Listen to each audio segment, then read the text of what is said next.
Hi there, in the next minute you'll learn how to add depth of field to your scene and how to animate it. So let's dive into it. I have this super basic scene prepared as an example. First thing we need to do is press Shift A, and create an empty. Press F2 and name it focal point just to make things more organized. After that, go to your camera and enable depth of field like this. Under focus object select your empty. You can use completely anything as focal object, but it's more flexible to use an empty for this. Now change f-stop value to whatever you need. The smaller the value, the stronger blur you'll achieve. And boom, you have depth of field added to your scene. Now if you want to animate it, it's also very easy.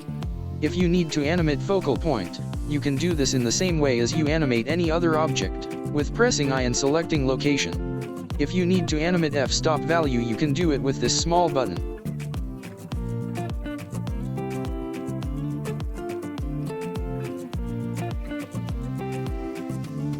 That's all. Check out this video if you'd like to know how to render in more than 15 times faster.